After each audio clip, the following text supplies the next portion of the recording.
பார்க்கும் மனங்களை நிகழச் செய்துள்ளது. கோவை சிங்காநல்லூர் பகுதியில் உள்ள மாநகராட்சி ஆரம்ப பள்ளியில் நூற்றாண்டு விழா, ஆண்டு விழா மற்றும் முன்னாள் மாணவர்கள் சந்திப்பு என முப்பெரும் விழா நடைபெற்றது. இவ்விழாவில் இதே பள்ளியில் 1950 முதல் 1960 வரை பயின்ற 40க்கும் மேற்பட்ட முன்னாள் மாணவர்கள் புத்தகம், நோட்டு, பேனா, பென்சில் போன்றவற்றை கல்வி சீராக தட்டில் வைத்து கொண்டு வந்தனர். பின்னர் ஆரம்ப பள்ளியில் பயின்றதை நினைவு கூறும் விதமாக ஆசிரியை வகுப்பறையில் மாணவர்களின் வருகை பதிவேடு எடுக்கும் போது முன்னாள் மாணவர்கள் உள்ளேனம்மா என கூறி 75 வருடங்களுக்கு முன்பு நடந்த நிகழ்வை வெளிப்படுத்தினர். தொடர்ந்து பள்ளி தலைமை ஆசிரியர் ஜெயக்குமாரி பாடம் எடுக்க முன்னாள் மாணவர்கள் மேசையில் அமர்ந்து பாடம் கற்றுக்கொண்டனர். இதேபோல தமிழ் மொழியின் முதல் எழுத்துக்களான அ, அம்மா, அப்பா என்ற வார்த்தைகளை ஆசிரியர் கரும்பலகையில் எழுதி கற்றுக் கொடுக்க அதை 70 முதல் 75 வயதான முன்னாள் மாணவர்கள் படித்து ஒப்பித்து மகிழ்ந்தனர். என் பெயர் பழனிசாமி, கவிஞர் கோவை பழனிசாமி என்று அழைக்கப்படுகிறேன்.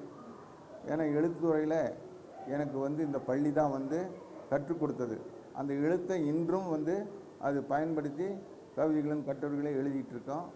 இன்றைக்கு என்னோட படித்தவங்க எல்லாம், எனக்கு மூத்தவர்கள் எல்லாம் இந்த பள்ளி அறையிலே அமர்ந்து சந்தோஷமாக அதை பார்க்கும்போது மனசில் ரொம்ப மகிழ்ச்சியாக இருந்தது. அப்போ இருக்கும்போது பழைய காலத்தில் அந்த 1955 இருந்து 60 வரைக்கும் படித்த நினைவுகளெல்லாம் அந்த ஸ்கூலில் இருந்து